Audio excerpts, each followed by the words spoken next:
અરવલ્લી બચાવો હું બોલું એટલે તમારે પર્યાવરણ બચાવો બોલવાનું છે. અરવલ્લી બચાવો, પર્યાવરણ બચાવો, અરવલ્લી બચાવો, પર્યાવરણ બચાવો, અરવલ્લી બચાવો, પર્યાવરણ બચાવો. ધન્યવાદ.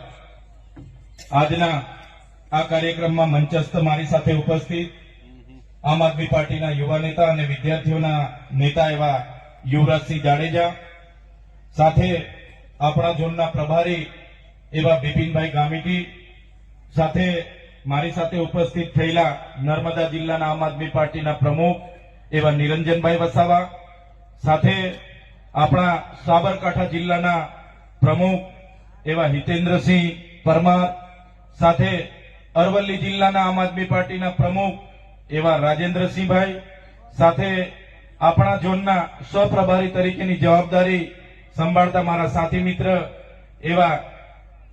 એવા જયદીપસિંહભાઈ બાપુ, અને આ તાલુકાના પ્રમુખની જેમના પર જવાબદારી છે એવા પ્રદીપભાઈ, સાથે વિધાનસભાના પ્રભારી અમારા પરમાર સાહેબ, અને મંચસ્થ ઉપસ્થિત તમામ વડીલો, આગેવાનો, યુવાનો અને મારા સાથી મિત્રો, સાથે સાથે આજુબાજુના વિસ્તારમાંથી ગઈકાલે જ તમને જાણ કરી અને તમે અહીંયા હજારોની સંખ્યામાં ઉપસ્થિત થયેલા મારા વડીલો, માતાઓ, યુવાનો અને મારી બહેનો, સૌ માટે એકવાર જોરદાર આપણે તાળીઓ પાડી લઈએ.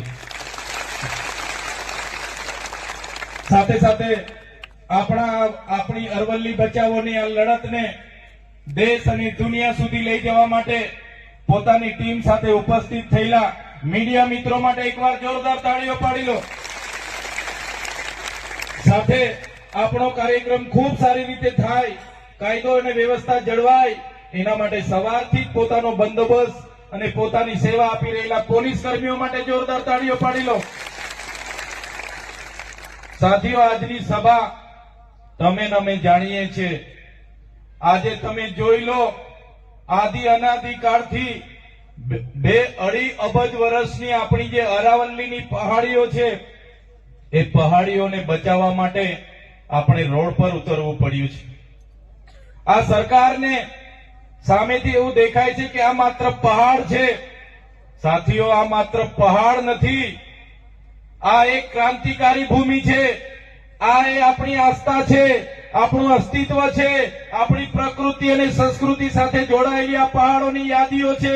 ત્યારે આ ભાજપની સરકાર એમના ઉદ્યોગપતિ મિત્રોના કહેવાથી, એમના અહીંના ખાણ માફિયાઓના કહેવાથી, એમના નેતાઓના કહેવાથી એમણે કેન્દ્રીય સશક્ત સમિતિ અંતર્ગત સુપ્રીમ કોર્ટમાં ગયા અને સુપ્રીમ કોર્ટમાં એમણે ચીફ જસ્ટિસ ગગોઈજીના અધ્યક્ષસ્થાને ખંડપીઠે એવો ચુકાદો આપ્યો 20 નવેમ્બર 2025ના રોજ કે અરાવલ્લી એને જ માનવામાં આવશે કે જે 100 મીટરથી ઊંચી પર્વતમાળાઓ હશે. ત્યારે સાથીઓ, આ અરાવલ્લી ગુજરાત, રાજસ્થાન, હરિયાણા અને દિલ્હી નો આપણું કુદરતી કવચ છે. એને ખનીજ માફિયાઓને આપવા માટે 100 મીટરની વ્યાખ્યા બનાવવામાં આવી છે.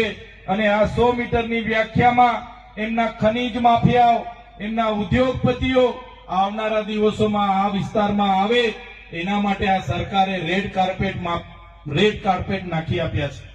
રેડ કાર્પેટ પાથરી આપ્યા છે કે આવો, તમે આ પહાડીઓને ડ્રિલિંગ કરો, ખનન કરો, આ નદીઓનો આ જળ, જંગલ, જમીન તમે લઈ જાઓ, તમે લૂંટો. એના માટે સરકાર એમના ઉદ્યોગપતિઓને અહીંયા બોલાવવા માંગે છે. ત્યારે આ સરકારને અમે કહેવા માંગીએ છીએ, આ પહાડો એ તમારી સરકારે બનાવેલા પહાડો નથી. આ પહાડો હજારો વર્ષથી અહીંયા અડીખમ ઉભા પહાડો છે. આ જંગલો તમારા જંગલ ખાતાએ સાચવેલા જંગલો નથી. આદિ અનાદિ કાળથી અમારા પૂર્વજોએ સાચવેલા આ જંગલો છે. એ જંગલો અમે ક્યારે લૂંટવા નથી દેવાના. તમે જોઈ લો, વ્યાખ્યા એવી કરી કે 100 મીટર ઊંચો પર્વત હશે એને જ અરાવલ્લી માનવામાં આવશે. 500 મીટરના અંતરમાં જે પહાડીઓ છે, એ પહાડીઓને પણ અરાવલ્લીમાં સમાવેશ કરવામાં નહીં આવે અને એમને જંગલના નિયમોમાં લાગુ નહીં પડે, એમને સંરક્ષણ નહીં મળે. વિચાર કરો, આ જ ઉદ્યોગપતિઓની નજરો આપણા પહાડો પર આવેલી છે, આપણા પહાડો જંગલો પર પડેલી છે. ત્યારે સાથીઓ, આ પહાડોમાં માઇનિંગ થશે તો પર્યાવરણનો નાશ થશે, પ્રકૃતિનો નાશ થશે, પાણીનો નાશ થશે અને જે પણ હજારો જીવજંતુઓની પ્રજાતિઓ છે, પ્રાણીઓની પ્રજાતિ છે, વન્ય પ્રાણીઓની પ્રજાતિ છે, માનવ જાતિ માટે આવનારા દિવસોમાં અરવલ્લીની જે પણ અરવલ્લી પર અતિક્રમણ થવાના છે એ સમગ્ર માનવ જાતિ માટે ખૂબ મોટો આવનારા દિવસોમાં વિનાશકારી સાબિત થવાનો છે. ત્યારે એમને બચાવવા માટે આજે રાજસ્થાનના લોકો આગળ આવ્યા છે. આજે આ મંચ પરથી એમના માટે જોરદાર તાળીઓ પાડી લો. સાથે સાથે આ ક્રાંતિકારી અરવલ્લી અને સાબરકાંઠાની ભૂમિમાંથી એ રાજસ્થાનના, હરિયાણાના અને દિલ્હીના લોકોને અમે કહેવા માંગીએ છીએ કે અમે પણ ગુજરાતના તમામ વર્ગના લોકો અરવલ્લી પહાડોને બચાવવા માટે આવનારા દિવસોમાં ગાંધીનગર ખાતે અમે કૂચ કરવાના છે. ગુજરાત સરકારનું જ્યારે બજેટ વિધાનસભાનું સત્ર હશે ત્યારે બજેટ સત્રમાં અરવલ્લીના પહાડોને બચાવવા માટે આખા ગુજરાતમાંથી લાખો લોકો ગાંધીનગર તરફ કૂચ કરવાના છે. સાથે સાથે રાજસ્થાનના લોકોને કહેવા માંગુ છું, આપણી આ ધરોહરને બચાવવા માટે, આપણા પૂર્વજોએ સાચવેલો આપણા ઇતિહાસના બચાવવા માટે, આપણા આસ્થાના પહાડોને બચાવવા માટે જ્યારે રાજસ્થાન અને દિલ્હી અને હરિયાણાના લોકો દિલ્હી માટેનું આહવાન કરશે તો ગુજરાતમાંથી હજારો નહીં પણ લાખો લોકો અમે દિલ્હી પહોંચવા માટે પણ તૈયાર છે. અમે આ સરકારની નીતિ મંજૂર નથી. છોટાઉદેપુર જિલ્લાના તમામ સમાચાર માટે આપનું છોટાઉદેપુર યુટ્યુબ ચેનલને સબસ્ક્રાઇબ કરી બેલ આઇકન દબાવશો.